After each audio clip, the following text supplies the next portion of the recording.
If we are right, said Dr. Christoph Helmke of the University of Copenhagen, it is not only remarkable that we have deciphered a writing system. It could have implications for our entire understanding of Mesoamerican cultures. For over a century, Teotihuacan, the city of the gods, was believed to be mute. Its temples and murals were seen as art, not language.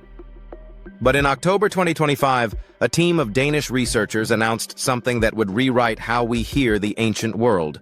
The symbols of Teotihuacan may finally be speaking. Hidden in the pigments of ancient murals, in patterns once dismissed as decoration, linguists found order. A rhythm. A grammar of images. Dr. Magnus Faro Hansen and Dr. Christoph Helmke, both from the University of Copenhagen, analyzed over 500 artifacts, murals, pottery fragments, and carved symbols excavated from temples and elite residences across the site. Their conclusion: these markings were not random iconography, but the earliest written form of a Uto-Aztecan language, possibly ancestral to Nahuatl, the tongue that would later give us the words chocolate, tomato, and Mexico itself. They noticed something subtle.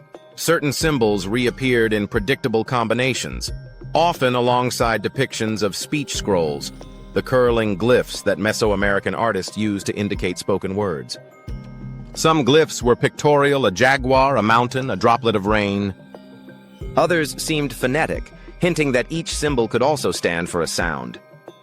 The murals, it turned out, were not only art, they were records. What the researchers propose is revolutionary and risky.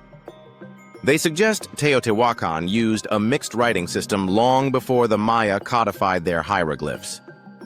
Each sign combined logograms representing ideas or words with the rebus principle, where an image stood in for a similar-sounding word or syllable. For example, a drawing of a reed could represent the sound tu. A stone could mean te. Together, to-te, perhaps forming part of Teotihuacan itself. This system, if confirmed, bridges the gap between art and language, between mural and manuscript. To the casual observer, Teotihuacan's walls appear symbolic, mythic. To the trained eye, they may now read like verses, a script whispered through paint and mineral dust. It's the linguistic equivalent of hearing a fossil breathe. For decades, historians assumed the Nahuatl-speaking Mexica, later known as the Aztecs, arrived in the Valley of Mexico centuries after Teotihuacan's fall around 600 CE. But this new evidence challenges that timeline. If the murals indeed encode an early Uto-Aztecan tongue, then the roots of Nahuatl may reach back to the dawn of Teotihuacan itself, around 100 BCE. That would mean the city's builders were not strangers to the Aztecs, but their linguistic ancestors. Language, in that case, becomes the missing bridge between civilizations, a quiet continuity linking the pyramids of the sun and moon to the later temples of Tenochtitlan. It is as though the stones themselves had been teaching the Aztecs their own forgotten tongue.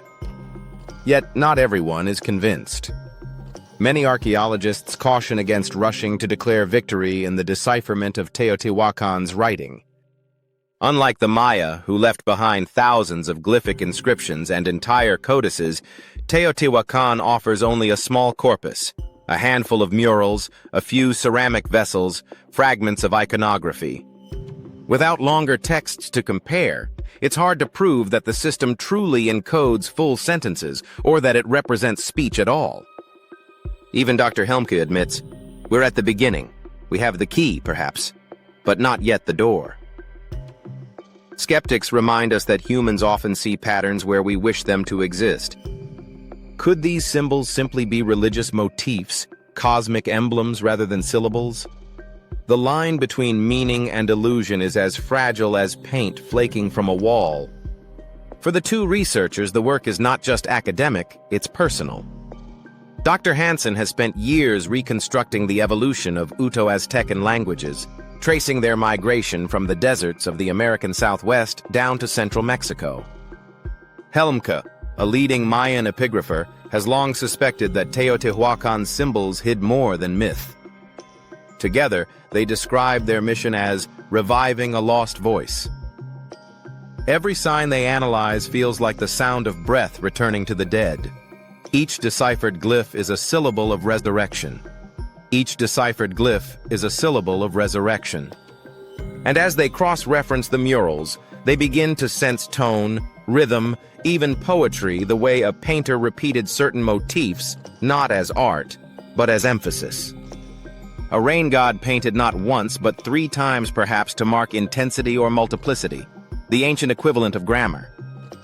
A procession of birds leading to a mountain, maybe a prayer, maybe a name. Their work turns archaeology into listening. The silence of the city becomes a form of speech. But what if this rediscovered language offers more than words? What if it reveals why Teotihuacan fell? The city's sudden collapse has long been blamed on drought, revolt, or trade disruption. Yet imagine a society built on visual communication, a network of symbols uniting artisans, priests, and administrators. If that network fragmented, if its signs lost coherence, its meanings diverged, could the culture itself unravel? A collapse not of crops or kings, but of communication. Every civilization depends on the shared language of its people, the invisible code that binds them. When that code fractures, even the largest city can crumble. Now, centuries later, we read these fragments, shards of a lost dialogue, and perhaps glimpse the very moment that silence began. The structure of Teotihuacan's script, if verified, fits a universal pattern. Across the world, early writing systems began in the same way: part image, part sound, part mystery. The Egyptians used the rebus principle to turn pictures into phonetics. The Maya refined it into full hieroglyphic writing. The Chinese evolved pictograms into logograms that still persist today. Teotihuacan, it seems, was not an anomaly but part of a global conversation in prehistory, an ancient attempt by humans everywhere to capture sound in symbol, to make language visible.